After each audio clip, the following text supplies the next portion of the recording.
Be the Talk, episode 241, featuring Denise Wozniak.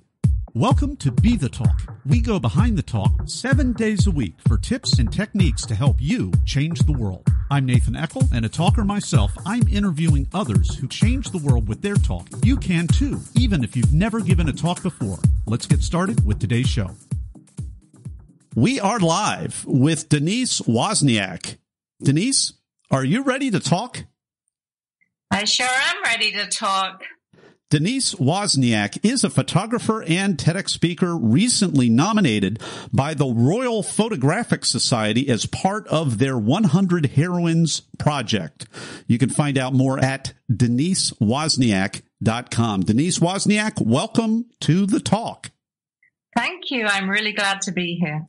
Well, I love your talk. It's called Breaking Free from Depression. And man, I mean, your backstory, you've got, there's a lot more than just depression right there. So I'm going to just summarize real quick because there's so much. 1996, HIV was a much more lethal disease than it is now. You were diagnosed then. You had a child with HIV. Out of that, you accidentally, through some kind of error, lost your health insurance, had somehow got through that, started a foundation for HIV-positive children, and you found that a hummingbird came into your life at a time of great sorrow, as they tend to do. So that's a little bit of the backstory. Please, Denise, take us behind the talk. Yes, well... it was actually back in 94, I should tell you. So I had a 6-month-old daughter. I was laid off my job when I was on maternity leave, which was a big shock. I was working at a school district, so I was laid off with 30 other employees. And within a week, my daughter was already sick, so I was glad to get laid off. But within a week, she had pneumonia and was put into Children's Hospital in ICU. And when she was there, I visited her every day. But when I came home to make my husband supper, then I got a phone call, which I will never forget. And they said to me, "We've got some bad news." And that's when they told me Katie had AIDS. I was so shocked. And they said, "You and your husband will have to come in and get tested." And so the next day we went and got tested. And in those days, you had to wait a week for the results. It wasn't automatic. And they found out that I had HIV and my husband was not infected. I had been 5 years with HIV from a previous relationship in 1989, the year of the San Francisco earthquake, if you remember that. And, yeah, I'd been 5 years, not had a clue. Wasn't tested during pregnancy. And Katie died within 3 months of me finding that out. It was a terrible shock. And yeah, what can you say? It was, after she died, I went into deep depression. The stigma was so big at that time that I couldn't talk to anybody about it. Not even my parents knew. And they thought she died of pneumonia. And, yeah, it was just a horrible, horrible time. And I finally got post-traumatic stress disorder from the whole thing. So take us a little bit into you obviously turned the situation around. You did something about it. You started your foundation. Yeah. You developed your love of photography, and you basically defied the experts at that time because treatment was so limited. It was really a death sentence at the time. I hope I'm not being too dramatic by saying that, no. but yeah, I know because I have a healthcare oriented family, and until they educated me, 10 years ago, I was still kind of under that understanding and not knowing the medical advances that had been made. But basically, your life turned around in a beautiful imagery of the hummingbird. And this is, you got to watch the talk. This is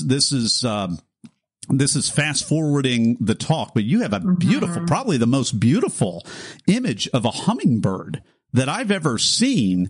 And I love that you said in your talk, I got that picture not by taking a picture of the hummingbird, but anticipating where the hummingbird would be and shooting that. Very similar to that famous Wayne Gretzky quote about how do you get so many hockey points, how many goals? It's because he would skate to where the hockey puck would be. And it was the same kind of idea. You got the best hummingbird shot. So take us a little bit behind the imagery of the hummingbird and the hope and that folklore of the hummingbird and how that encouraged you, Denise. Yes, thank you. Well, what happened was that I love hummingbirds, and I was looking for a name for the society for children with AIDS. I went into Gastown near Vancouver, and I found I wanted it to be typically West Coast. I found that a hummingbird was looked on as a healing bird. And I thought, wow, it's in many different cultures, it's looked on as a healing bird. And I thought this would be a great name, and it would still keep the secret of the society. So I called it the Hummingbird Kids Society. No name of AIDS or HIV. We couldn't do that. That's where and I thought about the hummingbird being a bird that really looks at a flower and decides where it's going to go. It has a great perspective compared to other birds. Well, eventually, unfortunately, my marriage did break down, and it was, that's a whole nother story. But anyway, eventually I did meet a man who was not infected with HIV, and he had a hummingbird in his garden. Hummingbirds all over the place on the flowers, and they were just so beautiful. I was mesmerized, and I took a picture of those hummingbirds. Now, I should say it took me about 200 attempts, dressed as a flower. I did dress as a flower at one time. I wish my husband had taken a picture of it, but it was pretty pathetic. Didn't work. Don't ever advise anybody to do it. Oh, it didn't work. I was getting ready to get a flower suit. I had red quilts all around. Oh, it didn't work. Don't ever look that stupid, please. And so I was amazed that I actually did get this picture in the end, because they're so fast, right? And you click, and you don't keep clicking. You just concentrate on where that bird will be. And that's how I got the picture in the end. Yeah. We've been enjoying this talk with Denise Wozniak. We're going behind her talk, which was at TEDx White Rock. It's called Breaking Free from Depression. And man, what a story.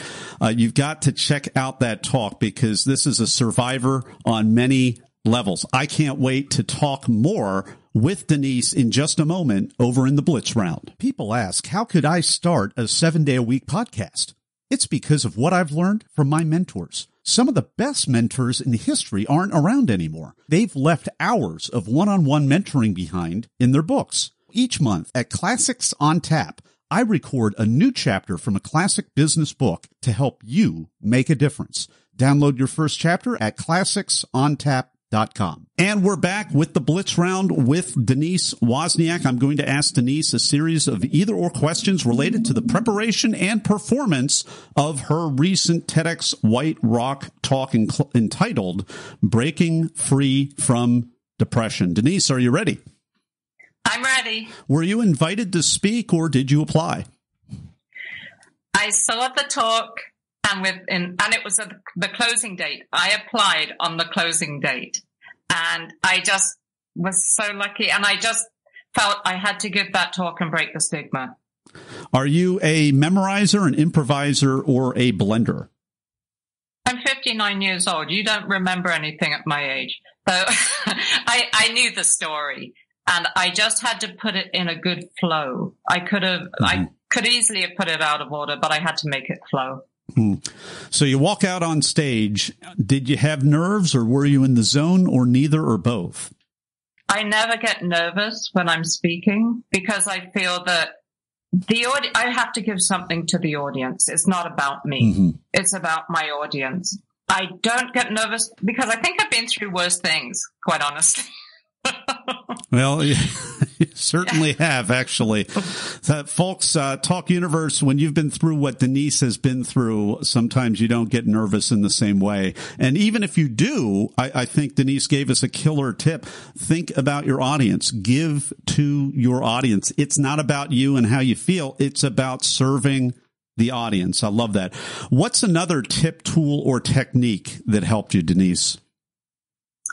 I believe the best thing I did was going to Toastmasters and practice.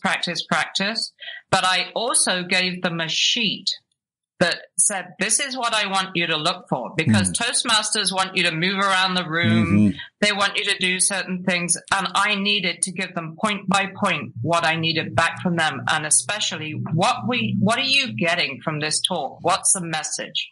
Yeah, and that's a great point. I've had I forget what the master Toastmaster level or distinguished Toastmaster.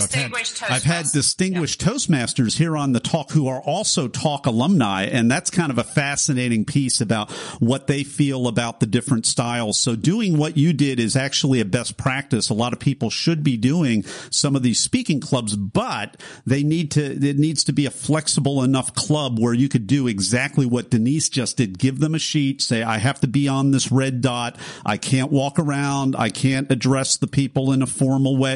It's a different thing. So with the right people and the right preparation ahead of time to secure that flexibility, it sounds like you can really get some great feedback. So what a great tip was that. Denise, were you an opener? Were you a closer, or were you in between? They put me right at about 3 speeches from the end. Any advice? I was really happy to be there. Okay.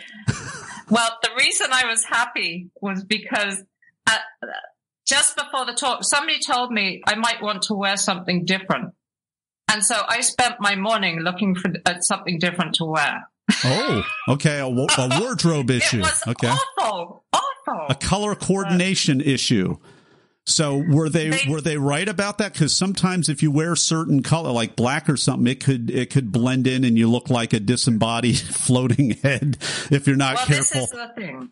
Yeah, you're exactly right there. So they said, don't wear black, don't wear white, because you'll look pale. They looked at my coloring. They said, you need green, emerald green. I went to my wardrobe. I had nothing in emerald green. Everything was black and white.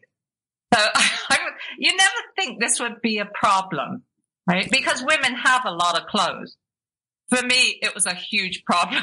But the thing that I don't understand why it was such a down to the last minute thing. Was it the kind of thing you showed up and they were like, no, not that kind of green, a different kind of green, and you're off to the mall looking for something? Is that what you did?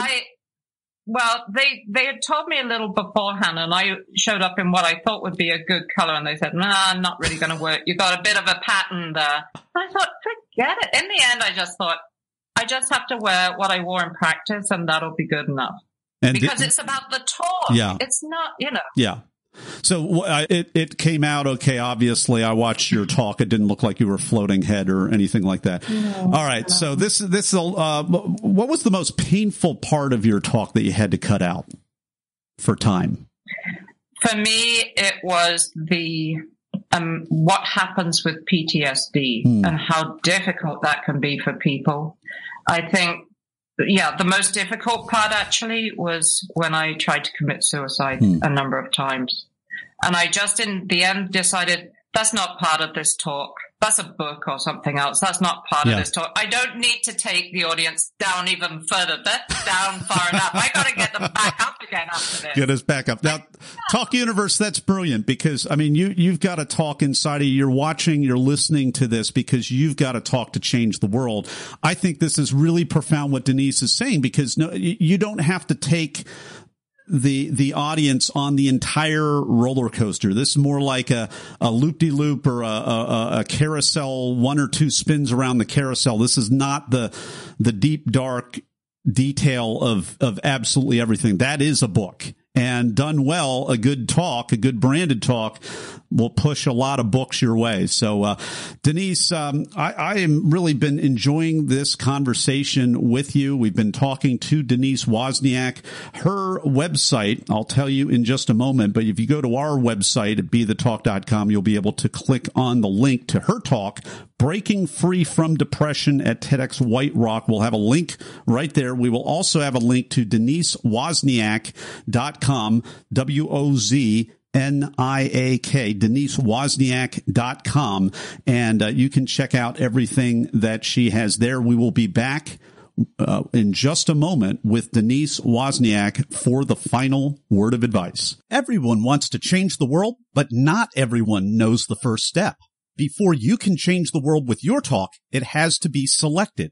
So grab the templates, timelines, and tools that I use to get my talk selected at BeTheTalk.com. And we're back with Denise Wozniak for the 10-second final word of advice.